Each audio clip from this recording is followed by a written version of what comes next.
Baik, selamat sore untuk Bapak dosen, selamat sore juga untuk teman-teman semua. Di sini kembali lagi bersama saya untuk menganalisis mengenai buku yang ke-13 dalam mata kuliah Sosiologi Terapan. Yang pertama-tama saya akan memperkenalkan nama dulu. Nama saya Maria Goreti Deok, NIM 1723030013, kelas A reguler sore. Langsung saja, bukunya tentang visi teknologi dan politik demokratik. Mimpi bahwa teknologi baru mungkin membebaskan manusia dari kedua tirani alam dan buah kebodohan sendiri sama tuannya dengan berat peradaban. Dengan percetakan tekan laki-laki berpikir, penyebaran melek kehurufakan, menghilangkan ketidaktahuan, prasangka, dan teror kehidupan. Dirasakan bahwa mesin uap dan sistem pabrik akhirnya akan memberi manusia kepastian dan menghasilkan cukup sehingga populasi tidak akan lagi lapar, tidak berpakaian, dan sakit ditempatkan pada yayasan ini. Perang dan revolusi tidak akan lagi mengganggu umat manusia. Ketika balon udara diciptakan, negarawan terkemuka melihat ini sebagai akhir perang nasional. Setiap sisi akan mengamati yang lain dan tidak akan ada atau keberuntungan di perbatasan manuver. Telegraf dan radio dipuji sebagai instrumen yang akan mengikat semua orang ke dalam jaringan yang terhubung. Setelah ledakan di Hiroshima dan Nagasaki,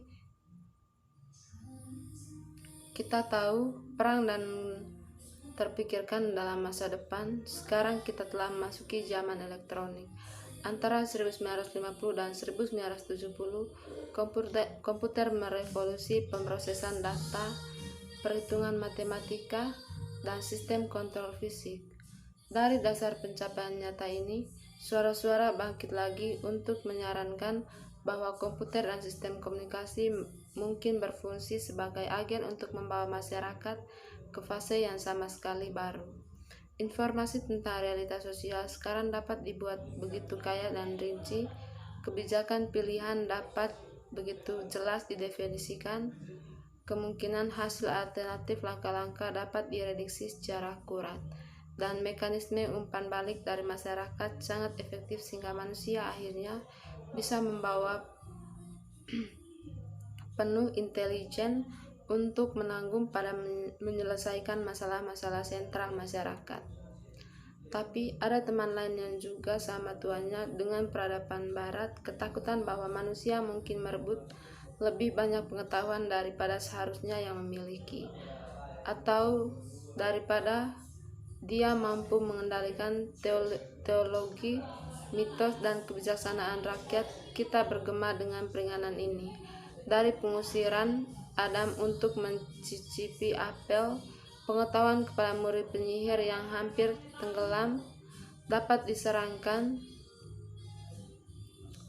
dan dalam kehidupan nyata hari ini tidak paranoid khawatir apakah senjata atom yang dapat menyebabkan penghancuran semua kehidupan di bumi, atau apakah manusia dapat mencemari lingkungannya melalui cabang teknologinya, bahwa kehidupan akan menjadi tak tertahankan di tengah kemewahannya. Itu pada tahun 1960-an bahwa tulisan-tulisan tentang komputer mulai gema. Tradisi ini di kalangan populer dan intelektual. Alarm terdengar tentang masa depan privasi zaman databank komputer selama dehumanisasi yang dibuat ketika transaksi komputerisasi menggantikan hubungan tatap muka, dan tentang kemungkinan munculnya teknologi elit dengan kesetiaan yang tidak cukup untuk diproses demokratis. Ketika tahun 1960 sampai akhir, satu wirasat muncul yang menarik semua hal lain bersama-sama dengan membawa keprihatinan populer untuk yang ultimate akhir. Daripada mencoba untuk mengungkapkan hal ini dalam istilah analitis, Izinkan saya menggunakan format fiksi ilmiah untuk menyajikan ketakutan dan nubuat dasarnya. Pengaturan cerita saya adalah Amerika Serikat pada tahun-tahun awal abad ke-21, tahun 2020 akan menjadi tentang benar yang terkemuka karakter. Komso Pragmos adalah master program caseworker di Biro Simulasi dan Kehidupannya. Saat cerita terbuka, tugas terbaru Pragmos setelah dia menulis sebuah narasi tentang bagaimana hal-hal berkembang seperti yang mereka lakukan selama kuartal terakhir abad ke-20. Apa yang mengganggunya adalah apakah dia hendaknya mengaitkan kemajuan tahun-tahun itu, terutama terobosan dalam teknologi komputer selama akhir 1970-an. Atau keputusan manusia yang diminta oleh pergolakan sosial besar tahun 1980-an, seperti telah ia pelajari di masa mudanya dalam kursus tentang Presumptive History. Gangguan sosial telah meningkat di Amerika Serikat sejak tahun 1960-an. Virginia dan mengatur ulang program yang mengontrol koleksi evaluasi dan dikontribusi informasi publik tentang hadir. Dengan demikian, kekuatan untuk mendefinisikan dan pembentukan realitas sosial bagi seluruh populasi terletak di tangan mereka yang akan mengatur ulang sistem data. Jika mereka tidak bisa menyetujui kebijakan dan menyerah pertengkaran partisipasi biasa mereka. Fundamental reformasi sistem politik dan sosial jelas mungkin. Seseorang anggota konferensi dan konsorsium pusat penelitian memasukkan 3 berita terdengar sangat dekat dengan Orwell 1984 dengannya. Tapi keren juru bicara korporasi mengingatkan konferensi bahwa Kementerian Kebenaran dalam novel Orwell dengan terus-menerus perbaikan dari dicetakan halaman adalah sistem minyak mentah yang dirancang untuk meningkatkan ketidakaturan totaliter secara terbuka. Sebaliknya, konferensi ini mengusulkan untuk melestarikan masyarakat demokratis. Satu-satunya cara untuk melakukannya adalah dengan menyelesaikan konflik antara perencanaan dan partisipasi populer yang membuatnya mustahil untuk menyembuhkan defisit dan menghilangkan penyebab konflik sosial dan masyarakat Amerika.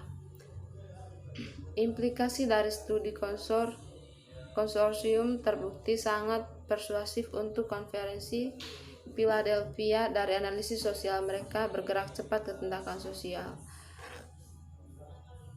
Dengan persetujuan bulat mereka menciptakan Komisi Desain Sistem Nasional yang mencakup semua kelompok-kelompok terpengaruh dalam pendirian nasional industri, militer, komunitas pengetahuan, serikat buruh, perencana, asosiasi profesional, persatuan kepentingan etnis dan minoritas, dan pemerintah dari lembaga lokal, negara bagian, dan nasional. Sebuah posting khusus sebagai sistem ombudsman diisi oleh Ketua American Civil dan Liberties Union. Apa yang diproduksi adalah 2 lagu informasi desain untuk Amerika Serikat. Satu lagu yang disebut Real Life, diarahnya informasi aktual tentang acara sosial kepada Komite Analisis Sistem yang sangat terambil dana administrator publik. Saluran informasi lainnya yang disebut Simtrack berisi campuran data nyata dan diproduksi. Ini adalah satu dimasukkan ke dalam saluran komunikasi publik.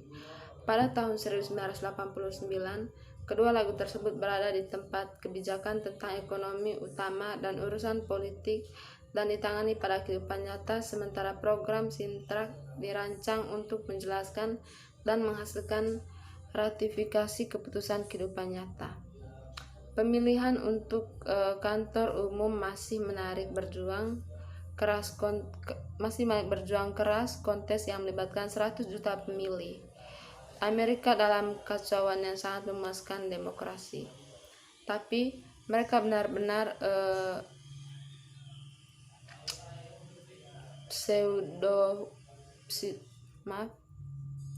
tapi mereka benar-benar semuanya masalah kebijakan, bentrokan kepribadian, dan peristiwa kampanye dirancang dalam Simtrax yang berasal dari Biro Rahasia Simulasi Politik di Johnson City, Texas. Baik, itu saja video dari buku yang ke-13 dalam mata kuliah Sosiologi Terapan. Mohon maaf kalau salah baca atau tingkah laku. Sekian dan terima kasih.